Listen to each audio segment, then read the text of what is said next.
But this is why you come to Texas, is to play in games like this.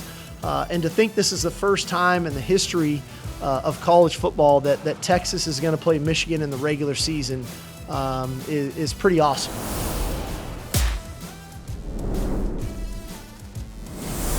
Hello and welcome in. It is a Thursday edition of Always College Football, and I'm your host, Greg McElroy. As you guys know that have been with us in the past, Thursday is our best show of the week. We love our Monday show. Monday's very, very fun. We love the conversations that we have on Wednesdays, but what makes us different and what makes us special are the comprehensive breakdowns that you'll get on Thursday. We think that we dive deeper, and we will have you, as a listener, more prepared to consume this weekend's games than any other show. Not discrediting any other show. We love those too. I listen to them. I'm a consumer, but we love how we do Thursdays, and we hope that you guys do too. I will also admit that our Thursday show is a little bit dependent on the matchups that we have coming up this weekend. And I'm going to be honest with you. This weekend's games are not nearly as sexy as some of the games we had last weekend. Just being honest, there's a few, like Texas and Michigan, as good as it gets. But there's some others that maybe aren't as intriguing as some of the matchups that we had week 1, and then some of the matchups that we'll have week 5, week 6, week 9, what have you. So bear with us. And for those of you that have sent into the comments, we've read the comments, by the way, we had someone actually comment into the show with our conversation with Brady Quinn from the other day. And someone said, we went 35 minutes without talking about the number 1 team in the country. Well, we talked about Georgia as the number 1 team in the country on Monday's show for 6 or 7 minutes. We also talked about Georgia on Sunday's show too. So we've had 2 shows that address Georgia's dominance over Clemson. And I can tell you what we're not going to do is talk about Georgia's performance this upcoming weekend against an FCS opponent. So if you are looking for coverage on your team and you don't get it today, that's fine. Maybe you should check back on some of the shows that we had, whether it's Monday or Wednesday or Sunday, because we probably hit your team at some point or another. As always, like, rate, subscribe to the show, or if you get your show, no problems. Let's dive in. We got some amazing matchups that we want to break down, and we might as well start at the top with the Texas Longhorns traveling to Ann Arbor to take on the Michigan Wolverines.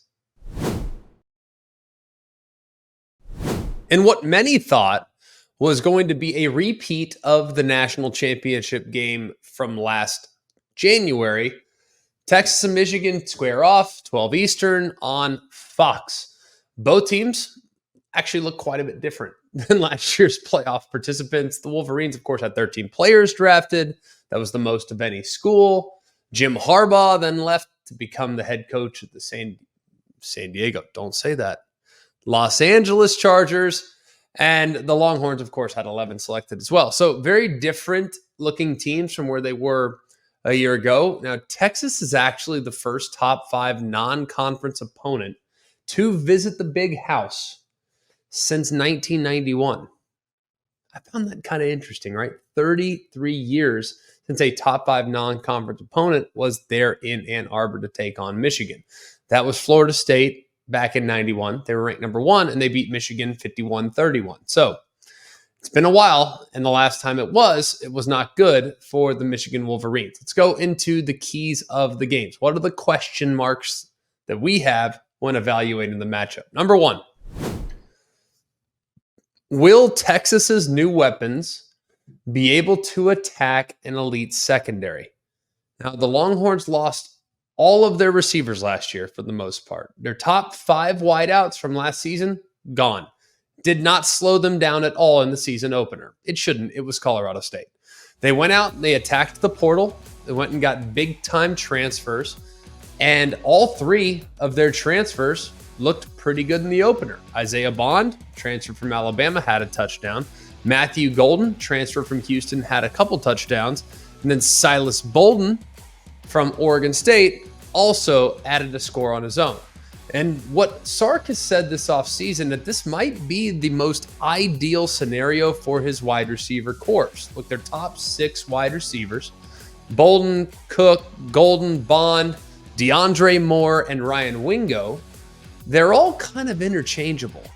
Last year's group, if you remember at Texas, they had 3 guys that played almost exclusively all the time, and they all had their roles. You had A.D. Mitchell, who was long, difficult cover in a jump ball contested catch situation. You had Whittington, who was super reliable on third down, and you had Xavier Worthy, who was a catch and run guy. Well, now the top 6 wideouts for the Longhorns are all interchangeable, so they can all do a bunch of different things, which is going to allow the creativity of Steve Sarkisian to come to the forefront. Well, they're going against an elite secondary. We all know about Will Johnson. If you look at Will Johnson's performance last week against Fresno, not very good. He gave up 5 catches on 8 targets for 77 yards. We're not used to seeing that from Will Johnson, so hopefully that was just a one-off, and he'll bounce back in a big way this year. He did have the 86-yard pick 6, which covered up some of the inconsistencies in coverage that he had on the other 8 times he was targeted. Zeke Berry and Jair Hill both look super athletic.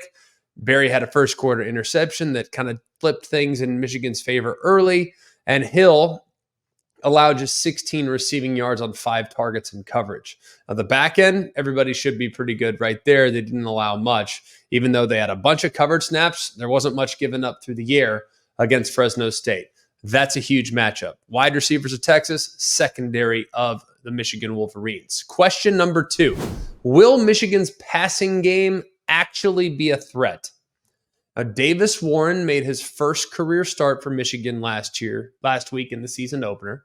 He completed 15 of 25, 118. That's right, 118. Not a real sexy number there as far as yards per attempt was concerned. But that's kind of the recipe for Michigan. I mean, that was actually their 8th win in the last 3 years when they finished with 150 or fewer passing yards. That's the 4th most in the FBS, behind a couple academies in Air Force and Army, and then Iowa. So that just kind of goes to show you, throwing it for less than 150 and winning is rare nowadays in college football, but Michigan does it with pretty good regularity. They're going to be all right. They also, I think, have the best tight end in the country. Colston Loveland was amazing last week. He was targeted 9 times, caught 8 of 9. Bunch of first downs, super reliable for the first-year starting quarterback, David Warren. Problem is, outside of Loveland, I don't love what I saw from Michigan's pass catchers. The receivers, the tight ends, the running backs, just 7 catches.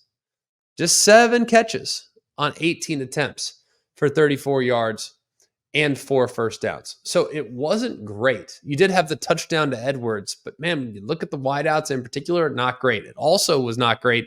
The Davis Warren was just 1 for 6 with an interception on passes that traveled more than 10 yards downfield.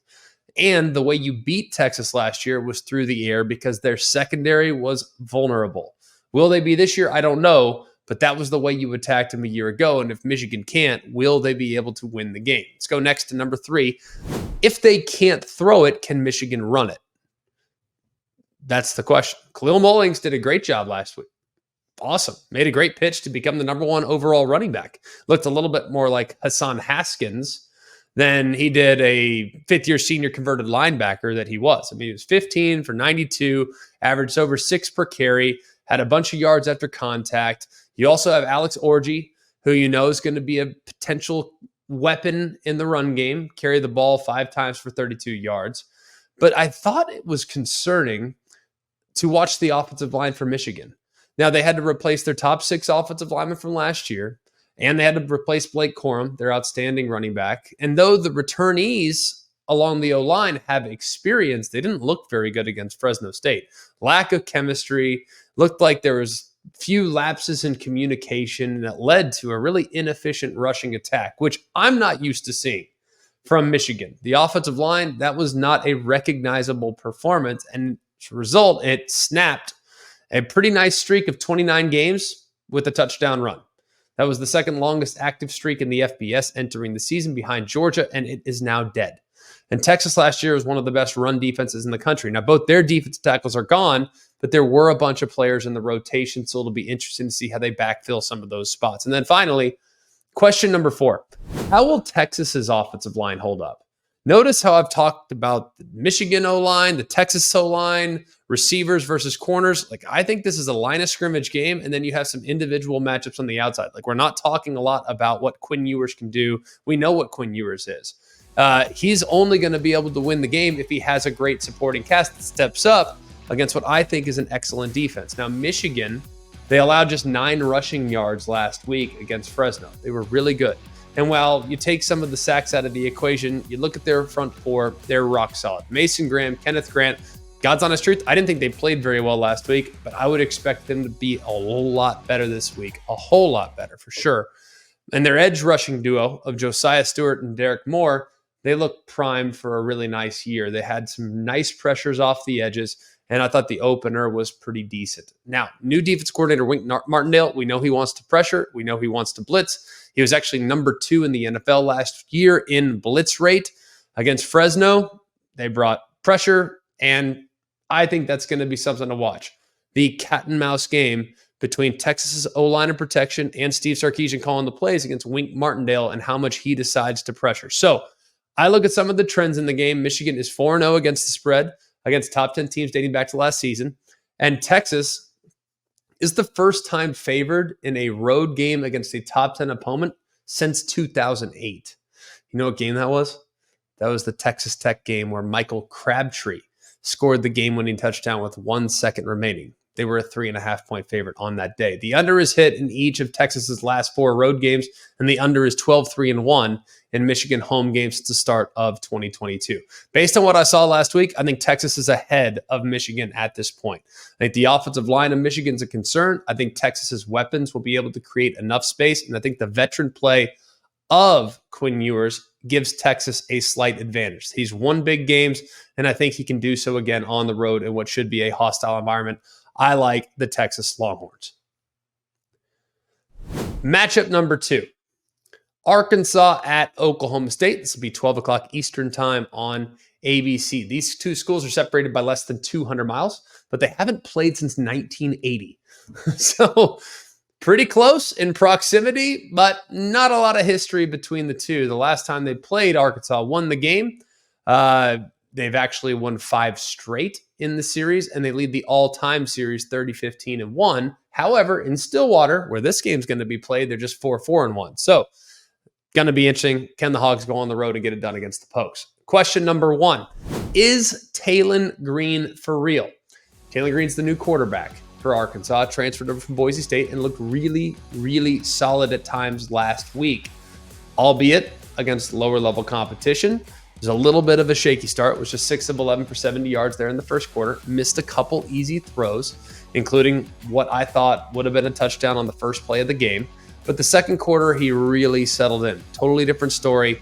Completed 10 of 12 and finished the day 16 of 23 for 229 and a couple touchdowns. Now, if you look at a couple of the plays in the game, I think he's got great athleticism. I think he showcased a little bit of touch on a touchdown to the left-hand side to a running back as he was on the move to the left. Like, there's actually quite a bit to like from that performance last week. And when you look at the accuracy and some of the throws that were pulled off, it was probably, even if there was great coverage on a few of the throws, I'm not sure it would have made a difference. So I think that Talon Green might just be for real for the Arkansas Razorbacks. Let's move to question number 2. How improved is Oklahoma State's defense? Now, last year, they struggled, okay? They ranked near the bottom in the Big 12 in most defensive categories. They allowed nearly 29 points per game. They allowed 442 yards per game. They allowed 275 passing yards per game. That was 14th in the Big 12, I might add. And they also gave up 167 on the ground. So this is a defense that struggled pretty much all over the place. The good news is they have everybody back. That might be good news or bad news, depending on how you look at it. And those 10 players all started a ton of games last year. They had 10 players back with starting experience, 27 lettermen back on defense. They have veterans in the back end. They have linebackers that can take over the game like a Colin Oliver. They have a couple of really solid pieces off the ball like Nick Martin. They have good players. They do. The problem is they gave up a bunch of big plays last week. They gave up 7 plays last week of 15-plus yards in their season opener. 5 happen to be big passes for at least 20 yards or more. Now, in total, They had 49 plays where they allowed 174 yards. So vast majority of the game, pretty dang good. 49 plays, 174 yards given up, not terrible. It's this, they had 6 other plays in which they gave up 210. So if they can just eliminate those 6 explosive plays and the big yards that came as a result of those explosive plays given up, they'll take a huge step. But man, this is an explosive offense that I think they're going up against, and they're going to have their hands full. Let's go to question number 3. Is the passing game for Oklahoma State ready to take the pressure off of Doak Walker Award winner Ollie Gordon? Now, Alan Bowman, remember, there was a time he was Michigan's backup quarterback. He's had injury challenges, started his career a million years ago at Texas Tech, so he's bounced around. Last year, he was entrenched in a 3-way quarterback battle throughout the entire offseason. And I thought last week, albeit against FCS competition, might have been the best I've seen him look since his days at Texas Tech. Threw for 267, 3 touchdowns, looked like he was more in control. He's thrown multiple touchdown passes in 3 straight games. Only one Oklahoma State player has had a longer streak in the past 7 years, and that was Spencer Sanders. So he looked pretty comfortable. And I think everybody knows about Ollie Gordon. Everybody's going to sell out against Ollie Gordon. Well, I think Alan Bowman and the talented weapons that Oklahoma State has going to be tougher to defend than people realize at this point. Let's go to question number 4. Will Arkansas be able to get Ollie Gordon to the ground? It's one thing to slow him down. It's another thing to actually tackle him. Okay, last week ran it 27 times for 104, a couple of rushing touchdowns. He last year led the nation with 1,700 yards, over 6 yards a carry, 21 rushing touchdowns. And while I can look back at Arkansas's defense last week and think, okay, there were a lot of positives. I mean, they shut out the opponent.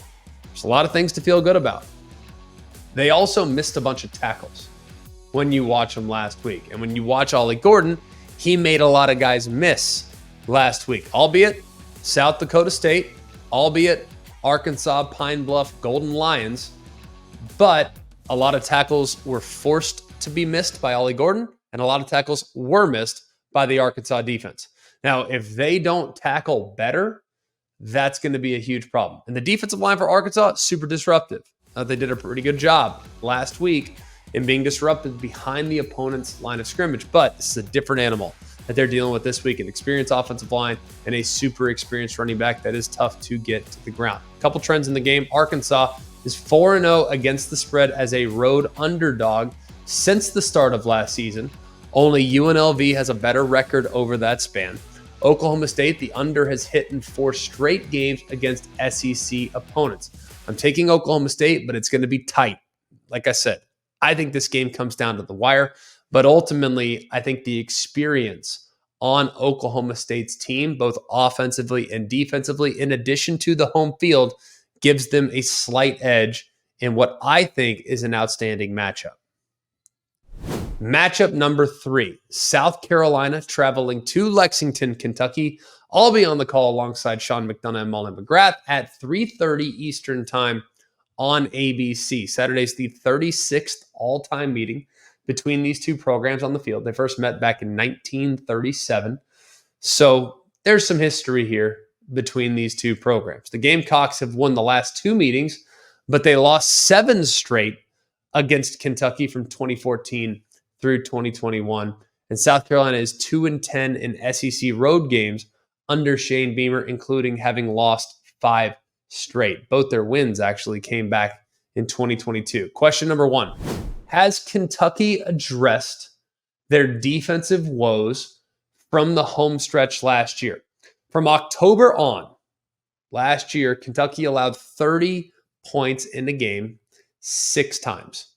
That's tied with Vanderbilt for the most in the SEC over that span. The only FBS teams that allowed 30 points in more games from October were North Carolina and USC. So that's a lot of points given up. And we know North Carolina's not known for their defense. And we know last year, USC certainly wasn't known for what they were doing on that side of the ball. They allowed 32.5 points per game in the final 8 games of the year. The real struggle last year, though, for Kentucky was their pass defense. They had allowed a completion percentage rate for the opposing quarterback at 68%. That was 127th in the FBS, which is about 10% higher than they've allowed in previous seasons. So they got to make sure they take away some of the easy throws, because that was a huge problem for them. The other thing that was a huge problem is they gave up a ton of explosive plays through the air. They allowed 15 more completions of 20-plus yards and doubled the number of touchdown passes in 23 than they did in 2022. So hoping that Kentucky has addressed some of their woes in the back end defensively, that's going to be huge in an SEC that is becoming more aerial and more about throwing the ball downfield. Question number 2, can South Carolina turn Kentucky over? The Gamecocks forced 4 turnovers in their opening game. That was the most takeaways in a game of the past 7 years. They've done it 5 times, but when you force 4, that's a big day at the office for sure. Both of South Carolina's touchdowns actually came off of ODU turnovers in Monarchs territory, inside the 10. So one was at the 5-yard line, one was at the 9-yard line. Like, South Carolina doesn't turn ODU over. I'm not sure they win the game last week. It's also worth noting too that Kentucky turned the ball over 20 times last season. That was tied with Auburn for the most in the Southeastern Conference. And if you look last week, Brock Vandagriff, the new starting quarterback for Kentucky, he threw it into traffic a couple times. There were a couple examples in which defenders for Southern Miss tipped the ball, almost came down with an interception, almost took one to the house. Had they caught it, they might have taken it to the house, and maybe the outcome of the game would have looked a little different. Let's go to question number 3. Can Kentucky contain South Carolina's rushing attack? Now, last year, South Carolina, their offensive coordinator, Dowell Logans, they had him as the OC, and they barely ever ran the football. I mean, when you had Xavier Legette, you had Spencer Rattler, you're going to drop back and throw it. They threw it 64% of the time last year. All right, meaning if they threw it 64, they ran it 36. Well, that 36%, that was the lowest rate in the SEC and the 10th lowest rate in the FBS. So their rushing attack last year, very different. They only topped 150 yards once last season. That was against Florida. Well, against Old Dominion last week, they called a design run on 61% of their offensive snaps and had 56 rush attempts, even when you take out the sacks and kneel downs. They ran for 174 as a team, which is more than it had in any game last season. And half those yards came from new running back transfer from Arkansas, Raheem Rocket Sanders. We've seen him a lot. Okay, we know who if you've watched SEC football, you're familiar with the name Rocket Sanders. Super dangerous, had a breakout year back in 2022 where he ran for nearly 1,500 yards. He was second in the SEC that year in yards on the ground to Ole Miss's, now Ohio State's, Quinshon Judkins. Okay, so we know he's very capable if you give him a lot of opportunities, and he carried a lot and looked pretty good last week. Been a little banged up from time to time in his career, but looked pretty good last week in his debut for the Gamecocks. And their quarterback now, Lenoris Sellers, he's a really athletic guy, can make a huge impact on the ground. Didn't run it a whole lot at times last year, but man, I think this kid has a chance to be really special with the ball in his hands. He actually accounted for 100 yards. If you remove sacks, he accounted for 100 yards rushing on 18 carries last week. Also had a touchdown run in the fourth quarter that actually gave them the game winner. So I look at Kentucky too. They have a top 20 run defense from a year ago. They don't allow big plays on the ground. They're really solid against the run, and I think they have one of the best defensive tackles in the country in Deion Walker, who had 7.5 sacks last year, but also this guy is enormous right there in the middle of the defense, and he's going to clog up a lot of holes if you try to run it north and south right into the teeth of that Kentucky defense. So can South Carolina get things going on the ground, and can Kentucky shut down that aspect of the Gamecocks offense? Number 4, will a youngster go and win the game for their respective team? Now, people are going to look at this and say, well, hang on a second. Brock Vandagriff is not a youngster. He's been around for a while, right? Fair enough. Brock Vandagriff made his first college start last week. So while he's played in a backup role at Georgia behind Stetson Bennett and Carson Beck, we haven't seen a ton from him. Now, he was part of that 2021 QB class, which was stacked by the way. Caleb Williams, Drake May, J.J. McCarthy, Quinn Ewers, Jackson Dart, Jalen Milroe, Shador Sanders, Brock Vandegrift was recruited in that group. And if you talk to quarterback coaches, several of which would tell you Vandegrift might have been as good a prospect as any of the aforementioned guys when he was coming out of high school. He's a really good athlete. I think last week he showed that he's not afraid to take shots downfield, but I do think there were a couple times that might have forced it a little bit last week into some tight coverage. Was fortunate to get out of there with only one interception. So I think Brock Vandegrift is very capable of winning the game for Kentucky. And while I know he's not young, he still feels like a youngster to me, so we will refer to him as a youngster on this program. Well, on the other side, South Carolina, they got real difference makers that are true freshmen this year. All right, they have a tight end that started last week, and Michael Smith, he's a true freshman. He's got a chance to be a difference maker. Their left tackle, Josiah Thompson, he's a true freshman, difference maker, potentially. Even though he's a little bit undersized, still has a chance in future to be a real dude on the end of the line of scrimmage on the left side of the offensive line.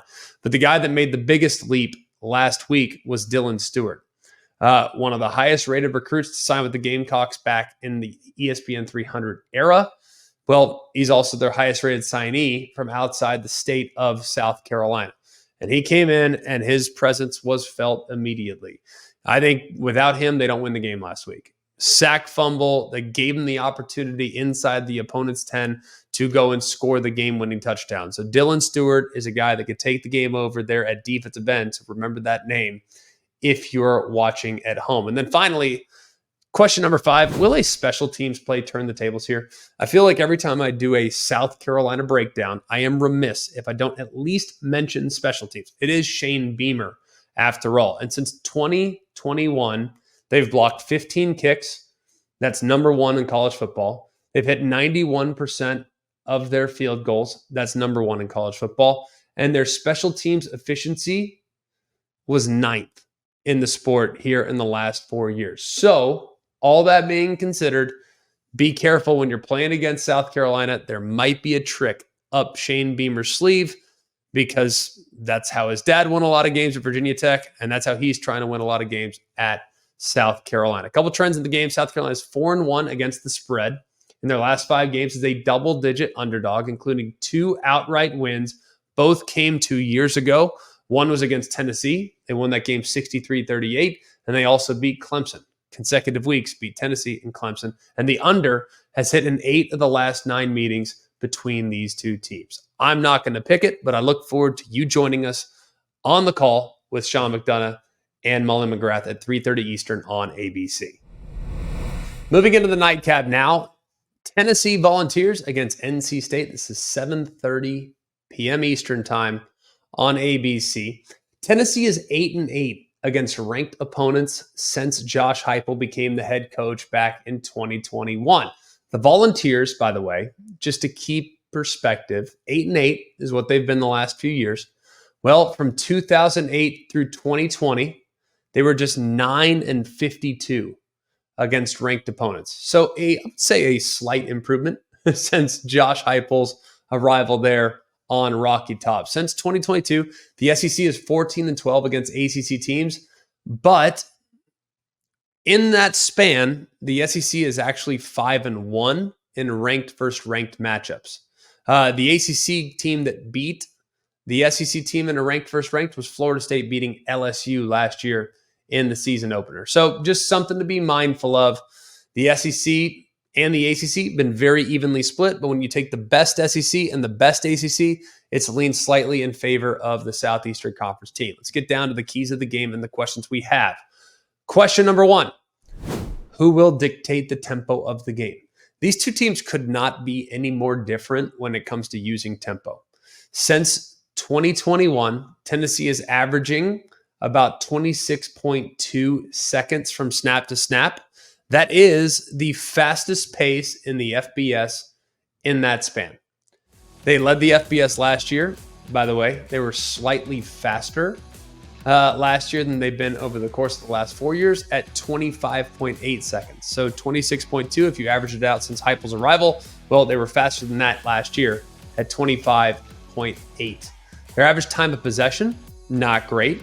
just 25 minutes and 15 seconds. And only Old Dominion holds the ball less than Tennessee these last couple years. So they're going to play super, super fast. On the other side, NC State is quite literally the opposite of Tennessee when it comes to tempo. Since the start of 2023, NC State has the 8th highest time of possession at 32 minutes and 39 seconds. And while Tennessee has the fewest seconds between snaps in the FBS since the start of last year, NC State is 111th. There is about 38.9 seconds between snaps. So two very different philosophies. NC State wants to slow the game down. Tennessee wants to ramp up the pace of the game. So what wins out there? That will be an interesting story. Question number 2. Can NC State create pressure against new quarterback Nico Iamaleava? All right. NC State's defense usually gets sacks and pressures. They're going to blitz. They're going to bring secondary players.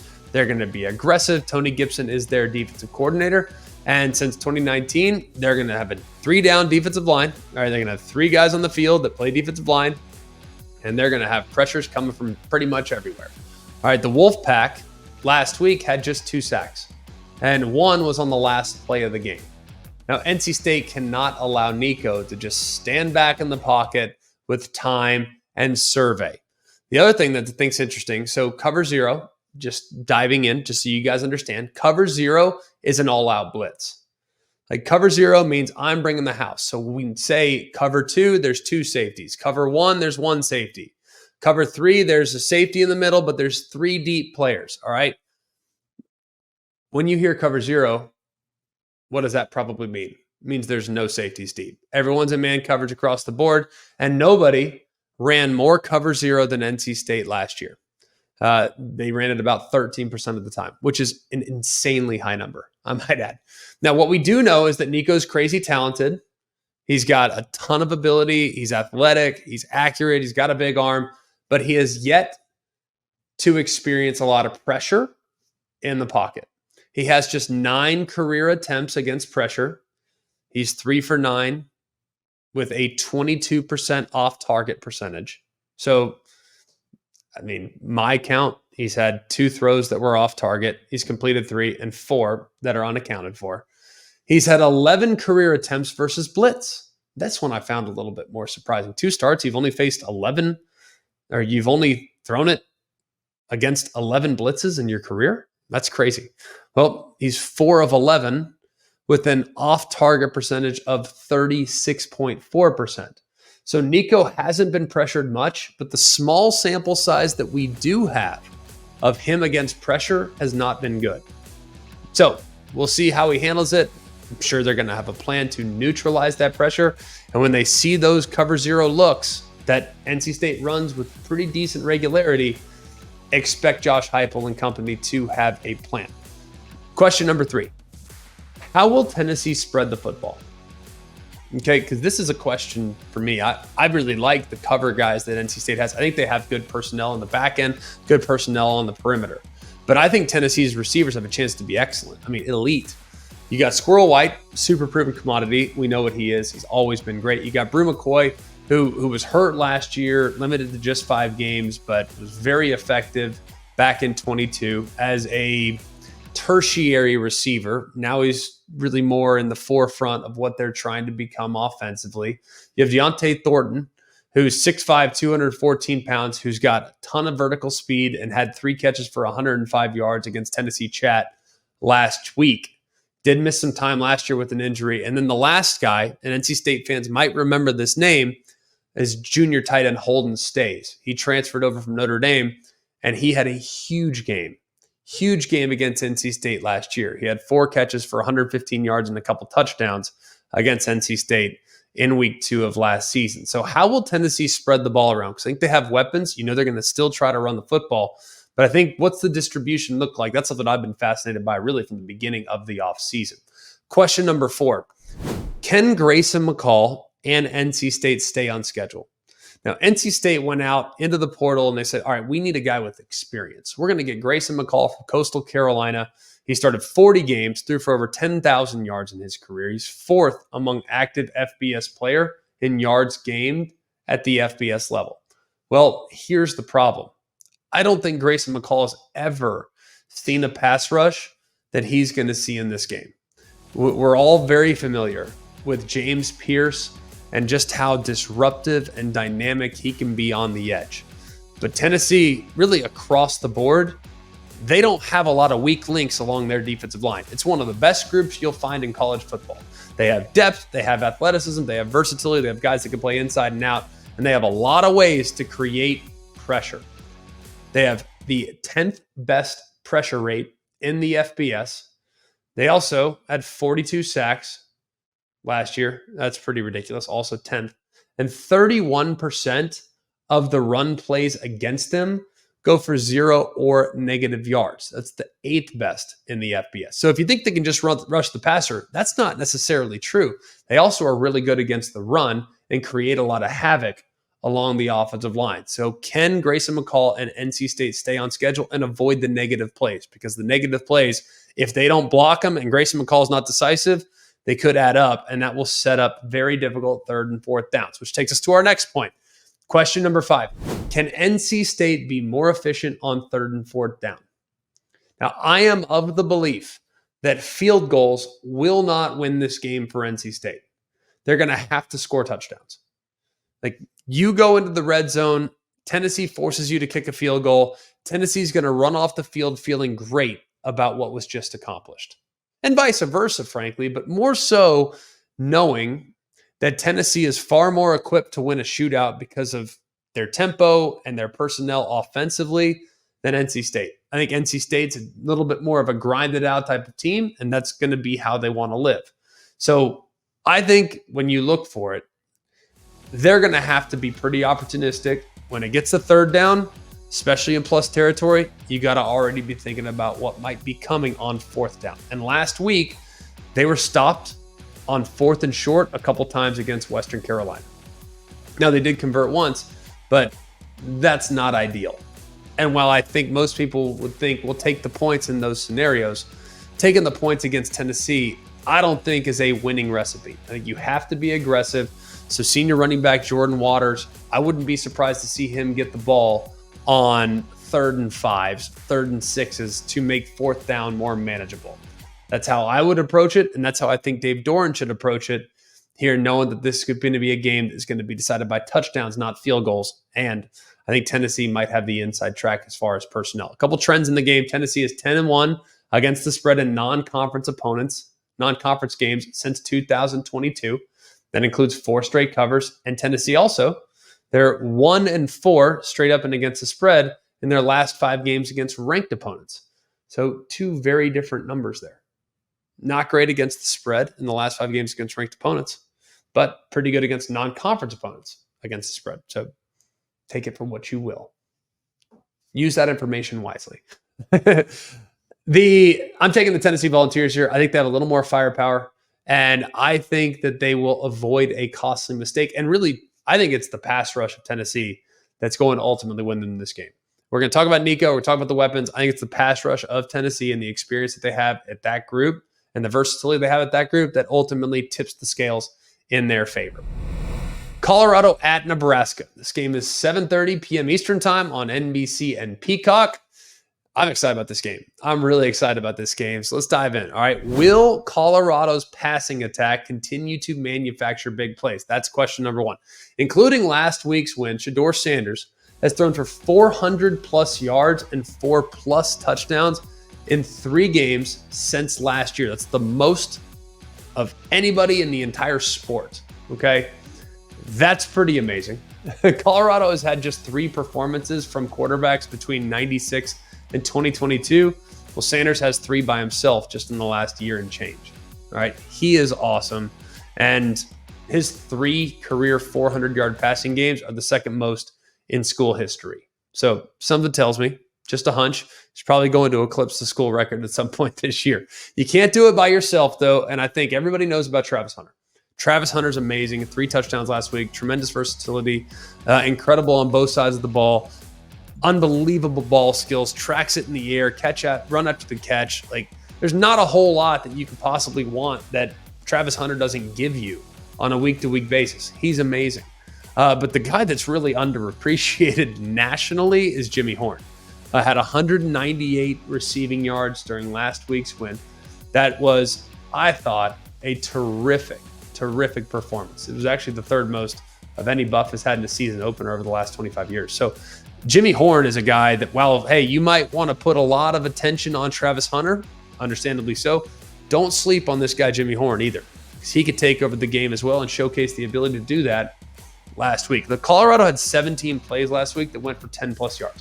Nearly 30% of their offensive snaps were 10 plus yard games.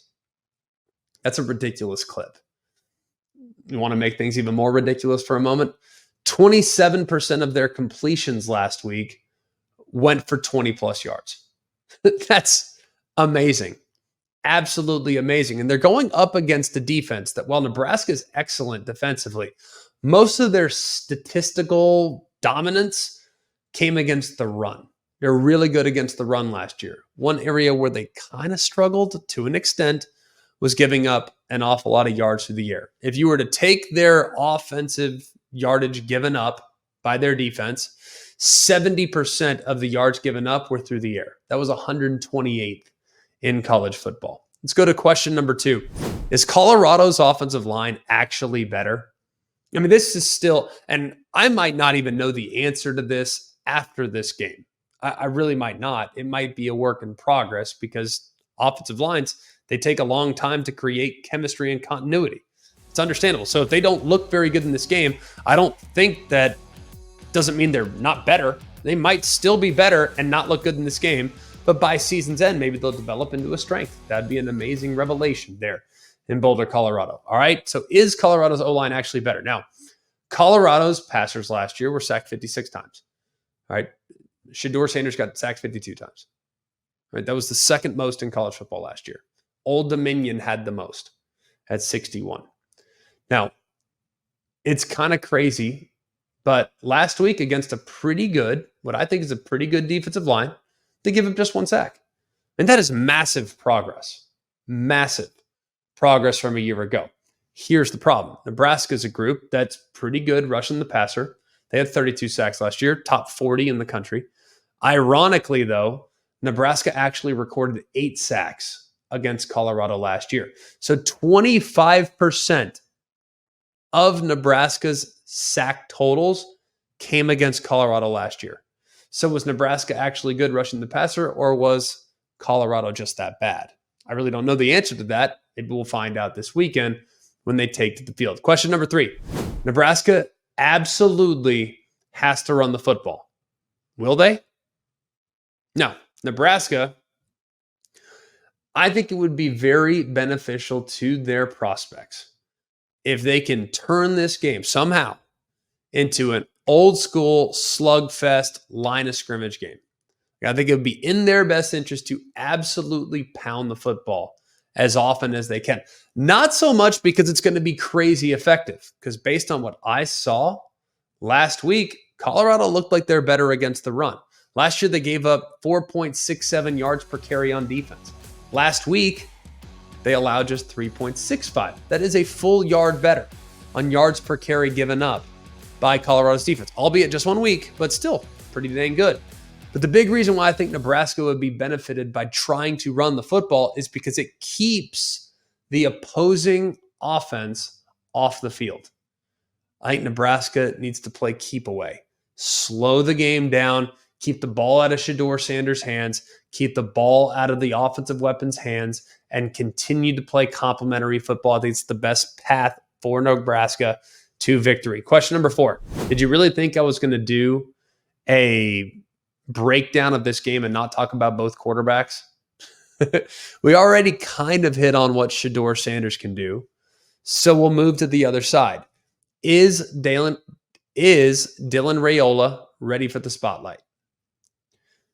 All indications based on last week's performance that the answer to this is a resounding yes.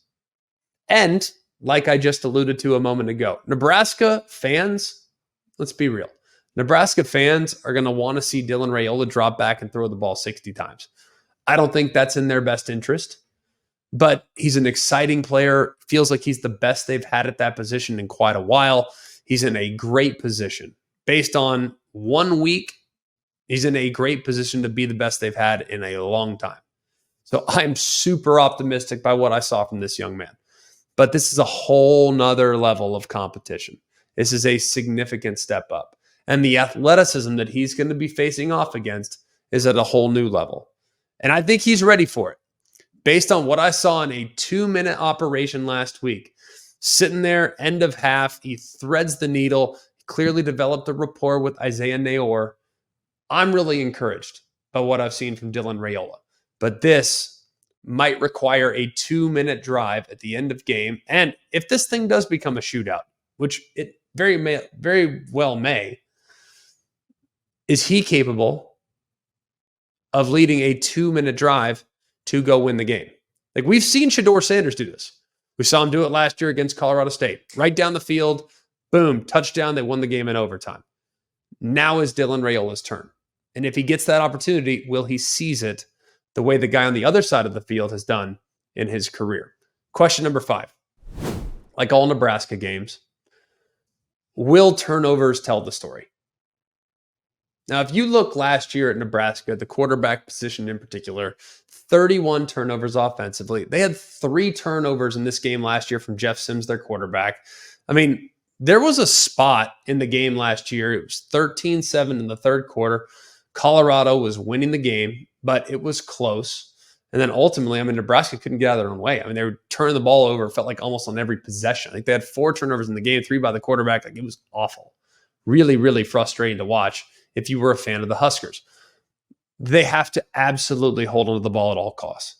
They cannot have any drive that ends in anything other than a kick. And when I say kick, I mean extra point, field goal, or punt.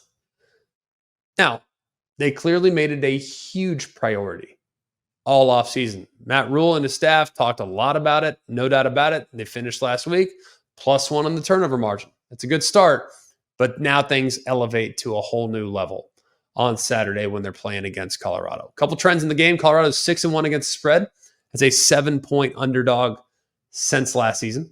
That's the best in the FBS. And then Nebraska, 12-26 against the spread as a favorite since 2017. That's the worst in the FBS over that span among the 104 teams that have been favored 30 plus times. I'm taking Nebraska. I think they have grown drastically with their offensive personnel. When you look back at last year's game, there were areas in the game in which they had some advantages. The problem is they just couldn't seem to get out of their own way. I do think they'll be able to apply some pressure. I do think their defensive front is going to be disruptive enough. And I think they have enough pieces on the perimeter to allow this passing game to take flight. I think Matt Rule is smart enough to know that if he tries to turn this thing into a track meet, that is an advantage in favor of Colorado. I like Nebraska. I like it to be close, and I also like it to be high scoring. Now, bounce around to a couple other games that we want to kind of highlight. Not necessarily games that we'll break down in their entirety, but something to watch in some of these games. Let's start with Alabama and USF. Last year, Alabama's offensive line against USF, there were a ton of pressures that the Bulls recorded. They had 16 pressures against Alabama last year. That resulted in 5 sacks, 8 tackles for loss. And now Alabama is likely going to be without Caden Proctor, their left tackle, who got hurt in pregame warmups last year. I'll be watching that front, those tackles in particular. Pritchett and Formby, those 2 guys are going to be playing more than likely. Be watching those guys against an athletic pass rush that USF used to their advantage last year. Also, I'm kind of curious to see how Byron Brown. Byron Brown's a quarterback to USF. Like, it's the first real challenge for Bama's new defense. Super dynamic quarterback. Just can make life pretty difficult on the opposing defense. So I'll be watching Bama's defense, and I'll be watching their tackles. Kansas State at Tulane. This is noon Eastern time on ESPN. The Green Wave have to slow down TJ Giddens. 124 rushing yards in week 1 against UT Martin. Giddens has 5 straight games with 100-plus rushing yards, that tied for the 4th longest streak in Kansas State history. K-State I thought was a rock-solid start. Obviously, playoff hopes on the line. But this is a huge one for Tulane and a tough road trip for Kansas State. I think they'll get it done, but I wouldn't be surprised if that game is a little bit close. Let's go next to Georgia Tech at Syracuse. This is 12 Eastern time on the ACC network. Sneaky good quarterback matchup between Haynes King and Kyle McCord, who's now the quarterback at Syracuse. Against Georgia State, Haynes King completed 24 of 29. His best completion percentage in the game by a Georgia Tech player since Joe Hamilton back in 1999 against Florida State. So really, really solid performance last week from Haynes King, building on what he did in Dublin against Florida State the week before. Kyle McCord threw 4 touchdown passes against Ohio in week 1. Ohio, not Ohio State. Yes, his former school, he did not play them. He played Ohio. But I think this is a be careful if you're Georgia Tech in this game. Iowa State at Iowa. This is Saturday at 3:30 Eastern time. The last 6 meetings have been decided by 10 points or fewer. Cy-Hawk Trophy is always on the line, right? Hawkeyes have won 7 of the last 8, but Iowa State's lone victory came back in 2022. That was the last time these teams faced off in Iowa City. Now, Kirk Ferentz returns to the sideline, had a 1-game suspension, and they scored 40 points against Illinois State in week 1. So the Hawkeyes only scored 40 points once in the last 27 games over the last 2 years. That was 41 points against Western Michigan last year. So I kind of lean Iowa State in the game, but Iowa showing some life offensively under new offensive coordinator Tim Lester. Cal at Auburn. This is Saturday, 3:30 Eastern time on ESPN2. Cal and Auburn, second straight year. Tigers won the game last year, 14-10. It's the only prior meeting between the two. And Peyton Thorne looked really good last week against Alabama A&M. 4 passing touchdowns, averaged 15 yards, air yards per target downfield, like push the ball downfield. So maybe, and this will be a significant uptick in challenge, but maybe this passing attack for Auburn is for real after all. Number 22, Kansas is at Illinois. This is Saturday at 7 o'clock Eastern time. Brett Bielema is 19-19 in his Illinois career. He's the first Illinois head coach to start 500 or better in their first 38 games since Lou Tepper back in 95. Kansas, Illinois played 6 times in the series. They're both 3-3. Jayhawks won last year. A couple touchdowns from Jalen Daniels. Devin Neal had 120 rushing yards. Neal, by the way, up to 35 career rushing touchdowns at Kansas. It's second most in school history, trailing June Henley with 41. That'll be a really interesting game. I think Illinois is one not to sleep on there. I think Kansas is more athletic, but that should be interesting. Houston is at Oklahoma. This is Saturday, 7:45 Eastern time on SEC Network. The Sooners defense had great success against Temple last week, forced 6 turnovers. Those 6 turnovers, they turned into 34 points. It's the most points off turnover in a game in week 1 and the second most in a game for Oklahoma over the last 20 years. And then finally, Boise State at Oregon. This is Saturday, 10 o'clock Eastern time.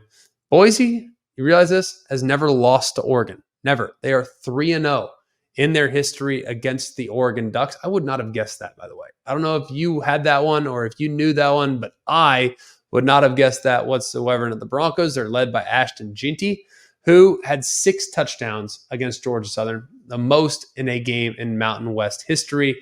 That was in addition to the 267 rushing yards that he added as well. That was the most in a game in school history. So that will be a heck of a game. Now, before we get you out of here, giant killers. Always give you giant killers. Not picking upsets here, but just teams you need to be really, really careful with, especially this week. And let's start with Tulane and Kansas State. Tulane hosting Kansas State. This is Tulane's Super Bowl. I love the coaching stats that's been brought in at Tulane. I think they're a little bit under the radar right now. Let's go next to Syracuse and Georgia Tech. Everybody loves Georgia Tech. They've looked great in their first 2 weeks. Now they travel to a Syracuse team, and Syracuse just a slight underdog, and they've made a bunch of additions in the portal as well. This feels like a trap. Feels like a trap game for Georgia Tech. Be careful, because I think Syracuse is potentially a giant killer this year. Iowa State against Iowa. Are you really a giant killer when you're a slight dog?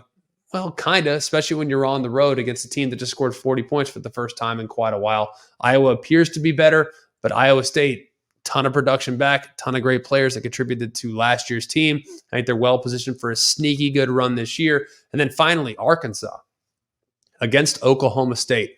I saw some things from Arkansas last week that I absolutely loved. Now, I had to take into account the level of competition, and it was bad.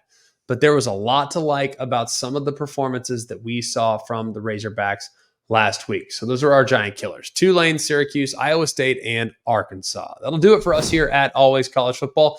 Continue to ask all of you to like, rate, and subscribe to the show wherever you get the show. We appreciate your support, and we appreciate you spreading the good word that we're doing here at Always College Football. Continue to comment on the ESPN YouTube page. We'll respond to those comments when we get good questions on there. We'll absolutely do it. You can follow us on our social media as well at Always CFB on both Instagram and on Twitter. So for all of us here at Always College Football, for Mark, Jake, Jack, the other Jack, I'm Greg. We hope you have a great weekend. And remember, it's always college football. Hey guys, it's Greg McElroy. Thanks for watching Always College Football. Make sure you like, rate, and subscribe to ESPN's YouTube channel and wherever you listen to your podcasts.